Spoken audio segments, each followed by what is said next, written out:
Bonjour bien-aimés frères et sœurs, le Seigneur est merveilleux, sa grâce est sur nous ce matin. Nous venons encore dans la présence de notre Dieu pour partager la parole. Et le thème de notre méditation ce jour, c'est « Suis-je le gardien de mon frère ?» La responsabilité que nous avons les uns sur les autres. Pour cela, nous disons merci à notre Seigneur, à notre Dieu Tout-Puissant pour le don gratuit, la parfaite santé et la vie de Jésus-Christ en nous. Parce qu'il est celui qui ne sommeille ni ne dort, il veille sur nous et il nous garde au centre de sa volonté parce qu'il est bon. Que toute la louange revienne à notre Père.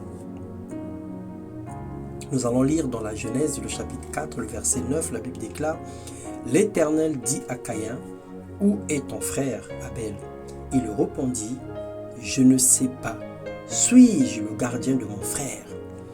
Bien-aimé, un gardien est une personne qui surveille et qui défend.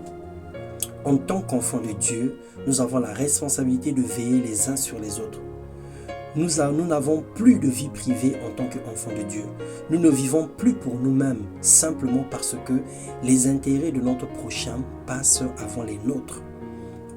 Dieu nous a établis comme des bergers pour certains et des sentinelles pour les autres, pour avertir du danger, pour défendre dans la prière et pour protéger les autres des loups ravisseurs qui viennent pour nuire à notre existence.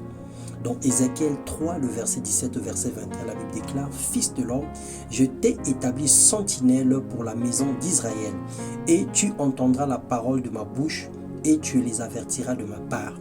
Quand je dirai au méchant, tu mourras certainement, et que tu ne l'avertis pas, et que tu ne parleras pas pour l'avertir le méchant de se détourner de sa méchanceté ou de sa méchante voix, afin qu'il vive.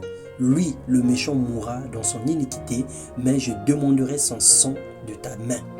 Et si tu avertis le juste de ne pas pécher, et que le juste ne pêche pas, il vivra certainement, car il s'est tenu pour averti, et toi tu as délivré ton âme. Vivre dans son confort sans se soucier des autres est une forme d'insensibilité que Dieu réprimande. Ne pas se soucier du salut des tiers est aussi un mal que Dieu condamne. Bien-aimés, restons fermement attachés à l'espérance que nous reconnaissons comme vraie, car celui qui nous a fait la promesse est digne de confiance. Et veillons les uns sur les autres pour nous encourager mutuellement à l'amour et à la pratique du bien.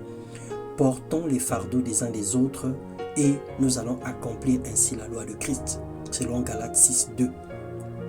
Que le Dieu de la persévérance et de la consolation vous donne d'avoir les mêmes sentiments les uns envers les autres, que nous puissions prendre soin des uns des autres, que nous puissions nous surveiller les uns les autres, que nous puissions enquêter dans les vies des uns des autres pour sauver les uns les autres de la mort spirituelle. Ne sois pas frustré, ne sois pas contré ou encore ne sois pas, on va dire, ne te sens pas mal lorsque un frère ou une sœur vient te poser la question « Pourquoi ne viens-tu pas à l'église? Est-ce que tu vas bien? Est-ce que ton foyer va bien ?» Ne pense pas que c'est un esprit de contrôle. Au contraire, ce frère veut servir le Seigneur en veillant sur ta vie. Bien entendu que nous devons faire attention à certaines personnes qui viennent juste pour avoir de l'information. Mais sinon, le Seigneur nous appelle à surveiller les uns les autres, à prendre soin des uns et des autres. Alors que Dieu te fasse du bien et que Dieu te donne la responsabilité sur plusieurs parce que tu es leader. Il t'a appelé pour cela, à avertir, à sonner de la trompette, à rappeler aux autres de revenir sur les droits chemins. Que Dieu te bénisse et te donne une langue exercée pour pouvoir accomplir sa volonté dans la vie des autres. Au nom de Jésus-Christ.